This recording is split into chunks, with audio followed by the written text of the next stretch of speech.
Hey everybody, this is Devour The Bleak. I'm just creating this quick video to kind of show you, the equipment that I use and the process that I go through, for recording. So this is my drum kit. This is what I use. It's the Donner DED 500. Why I picked this particular kit is it has 10-inch toms across all toms. Most kits, if you look at them, the more expensive ones anyway. So this was the most affordable in this category, but it works for right now. I'm starting to see that, it's starting to tear a bit, and I've been pretty aggressive on it, but it works great. But yeah, I also have a monitor over here. I'll show that in a bit. What happens is the Donner's feeding into that monitor. That monitor's got an EQ for low, mid, and high. So I have those set up particularly. And then that monitor feeds into the Focusrite, which I'm going to show after this, the audio interface that connects to the computer where I record the drums. And if I'm playing along to something like a cover, which I've been doing a lot lately, and I'll give an updated moment on that, I'll be wearing the headphones. So you might see me wearing headphones as I'm recording. Originally, I wasn't going to do a lot of covers. However, I've changed my mind now, playing along with them and testing out a lot of ideas and theories related to audio engineering. My goal is to play real drums or mimic the idea of real drums and mix them or find a way of mixing them with electronic drums. That's kind of the idea I've had for a long time. So it's been an idea a long time in the making, and if you listen to my original stuff, you'll kind of hear some of that coming through a bit, but I have ambitions to get better at it. So the covers are giving me an opportunity to explore that area because I use the full audio track, including the original rhythm and drums. What I do in the recording process is I just take down the low and low mid EQs so that they're completely drummed out, and I kind of overplay them. So when you hear the covers, you will still hear remnants or audio from the real drums, and I'm trying to kind of play over them. But what that actually creates, in different to, removing the drum tracks like some other, artists do, which is, that makes sense, if you want to play along without the original drums. What it does for me is it confines me in a particular area as a drummer, because I still have to maintain hitting particular notes so that it doesn't sound off or it doesn't sound too inconsistent with the original rhythm and track. So it's quite an interesting challenge and take on, recording music, but I find it really fun, and I'm having fun doing the covers. So that's kind of why I'm going at them, and I'm having a blast doing it. But yeah, so I mean, this is an example of the drum kit. It's got like 52 drum types, and it's freaking awesome, and it's great. And I'll give you an example right now. Just this is pop as an example.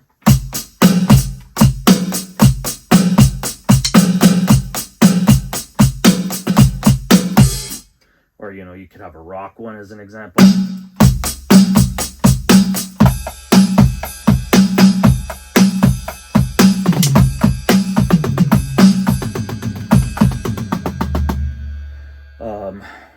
There's electronic. This is really cool electronic one, which, sounds a lot like the clap. So, a lot of people like.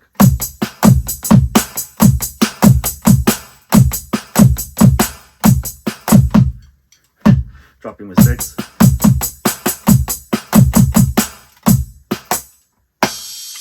Anyway, so you get the idea. But yeah, I mean, I record through here, and this is my area.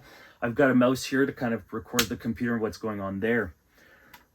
As you can see in the back here, it's a big work in progress. So eventually at some point I would like to finish this basement, make this really nice, make it a nice recording area. But right now, my drums are here, and I record my synth and do a lot of the audio mixing in the other room. So we're going to go to there next. Okay, so this is the Focusrite that I use.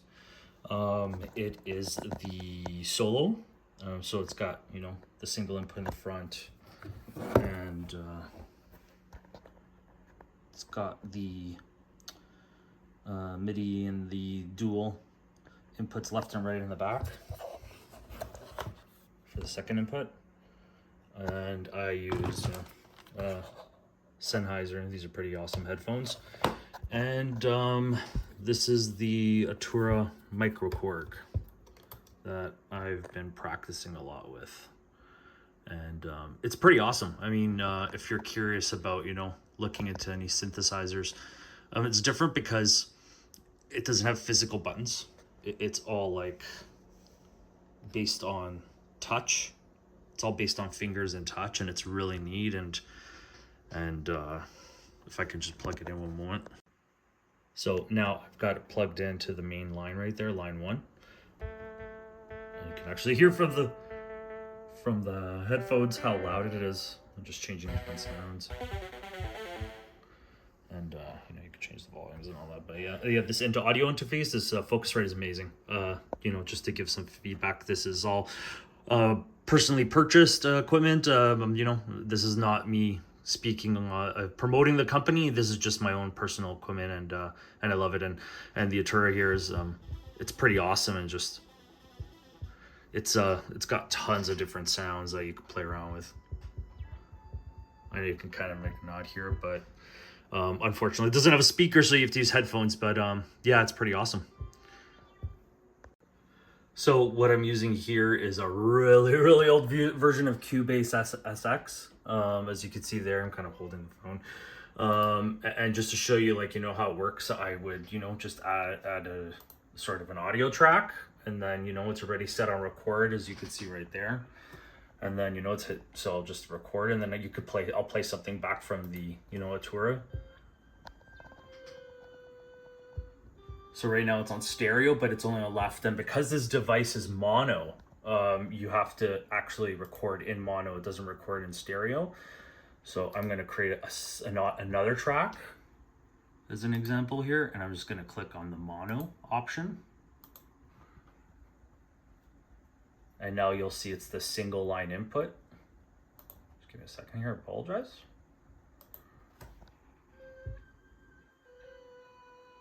And then when I actually extract the audio, I'll extract it in stereo.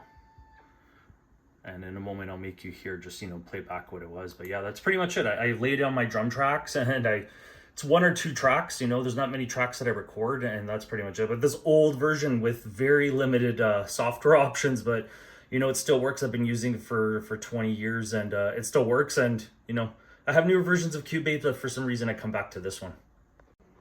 And now here's a playback of that sequence I just played. And sorry for my computer speakers, they're not the greatest, but just as an example, you'll hear this. So this is an example of the keyboard.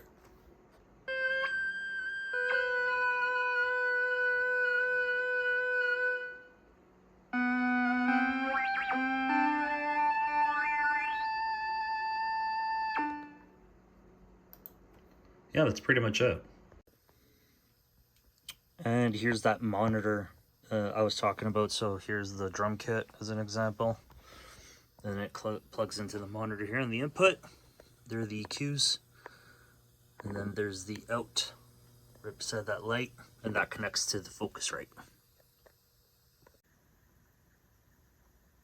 So thanks again, you know, for all the support and everything you're doing. If you haven't, you know, subscribed, I ask that, you know, you subscribe, and you like this video or like any videos that you like. Any feedback that you have, I'm always willing to listen to it. But I'm having a blast. I'm looking forward to this channel, you know, growing. And yeah, I mean, I'm really excited about the future.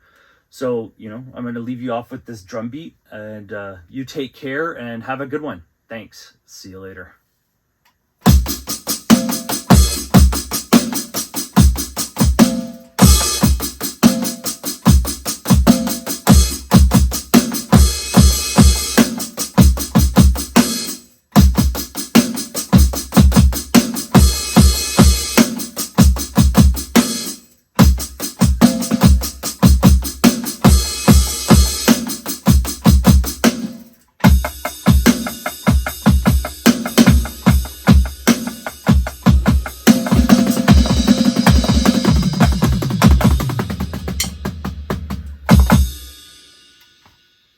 See you next time.